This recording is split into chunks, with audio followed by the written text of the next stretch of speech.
Bimbingan pencegahan penyalahgunaan nafsa dan seks bebas bagi Seke Tuna-Tuni Tangkas Kuriagung Desa Antura.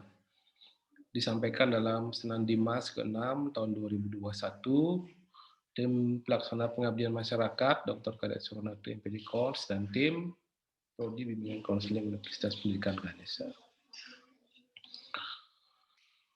Era revolusi industri 4.0 ditandai dengan disrupsi teknologi. Banyak peluang dan tantangan yang dihadapi oleh generasi muda untuk mampu bersaing dan berkompetisi dengan manusia lainnya dan juga dengan bangsa-bangsa lain di dunia.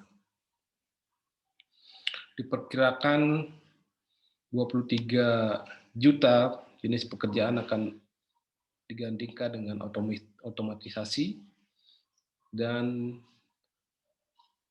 jenis-jenis pekerjaan yang lainnya akan muncul sebagai suatu profesi yang baru. Sehingga tantangan ke depan bagi generasi muda adalah menyiapkan diri untuk bisa bersaing, menyiapkan berbagai kompetensi, sehingga mampu bersaing dengan bangsa-bangsa lain. Indonesia merupakan salah satu negara atau bangsa yang diperhitungkan oleh bangsa-bangsa di dunia yang berpotensi untuk bersaing ya di tengah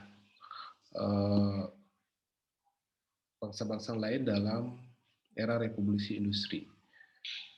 Sehingga diperlukan menyiapkan generasi muda memiliki keterampilan-keterampilan yang diperlukan untuk industri revolusi 4.0 itu. Di tengah penyiapan itu terdapat beberapa ancaman yang muncul ya bagi generasi muda, diantaranya adalah penyalahgunaan narkotika. Jadi hampir 27,32% penyalahguna itu adalah pelajar dan mahasiswa ya di bawah umur 19 tahun. Kemudian risiko yang lainnya adalah pergaulan seks bebas.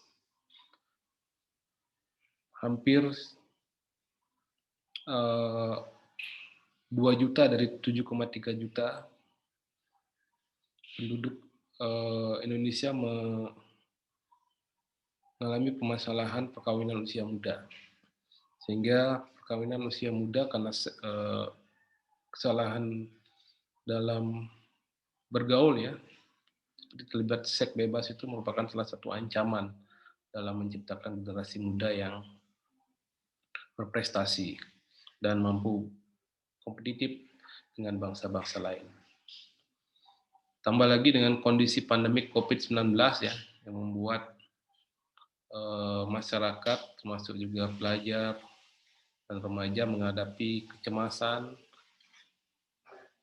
yang salah satunya menjadi rentan untuk mencari pelarian ya dengan menyalahgunakan narkoba. Kondisi yang ditemukan pada mitra yaitu Keternatruni Tangkas Kuriagung Desa Anturan Buleleng menunjukkan bahwa terdapat kecenderungan yang tinggi bagi para remaja ya di Keternatruni ini untuk terlibat dalam penyalahgunaan narkoba dan juga pergaulan seks bebas. Di antaranya dari beberapa item yang diajukan sebagai initial testing,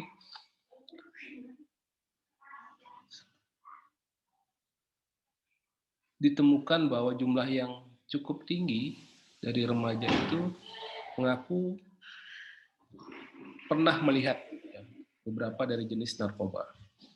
Kemudian mengenal atau mengetahui orang yang menggunakan narkoba. Dan mengetahui atau pernah melihat jenis-jenis narkoba itu secara langsung. Kemudian di dalam dimensi hubungan seks bebas juga mengkhawatirkan ya. 60% ya remaja mengaku menjalani hubungan lebih dari satu orang pasangannya. Nah, ini mengkhawatirkan. Sehingga dengan demikian diputuskan untuk melakukan pengabdian pada masyarakat, bimbingan penyalahgunaan narkotika dan pencegahan pergaulan seks bebas. Metode kegiatan dilakukan dengan beberapa tahapan, yaitu asesmen awal, pelaksanaan bimbingan melalui online, dan asesmen akhir atau post test. Peserta kegiatan ini adalah anggota Sekretariat Tangkas Koreagung Desa Anturan. Yang diundang adalah 80 orang, namun yang hadir 106. Antusias yang sangat tinggi ditunjukkan. Narasumber kegiatan terdiri dari fasilitator dosen dan juga mahasiswa program studi bimbingan konseling FIP Uniksa. Keberhasilan program dievaluasi berdasarkan indikator keaktifan peserta, kegiatan, peningkatan pemahaman, kesadaran, dan komitmen serta mengenai penyalahgunaan nafsa dan pergaulan seks bebas. Analisis data dilakukan secara deskriptif. Hasil kegiatan menunjukkan bahwa peserta sangat antusias yang mengikuti kegiatan meskipun kegiatan dilakukan secara online, serta aktif dalam diskusi dan mengikuti pelatihan dan pendampingan. Hasil kegiatan menunjukkan bahwa antara sebelum dan setelah mengikuti kegiatan terjadi peningkatan pemahaman terhadap penyalahgunaan nafsa, peningkatan kesadaran untuk menghindari penyalahgunaan nafsa, dan komitmen untuk menjadi agen pemberantas penyalahgunaan narkoba. Begitu juga dengan pergaulan seks bebas, terjadi peningkatan pemahaman, kesadaran, dan komitmen para peserta untuk menghindari pergaulan seks bebas. Dapat disimpulkan bahwa program pembinaan masyarakat ini menunjukkan dampak yang baik atau positif terhadap peningkatan upaya pencegahan penyalahgunaan narkotika dan pergaulan seks bebas di kalangan remaja. Meskipun kegiatan dilakukan secara daring, namun kegiatan disambut dengan antusias oleh para peserta, dilihat dari tingkat kehadiran dan keaktifan peserta selama kegiatan yang sangat baik. Baik, sekian paparan dari artikel hasil pengabdian masyarakat ini. Terima kasih.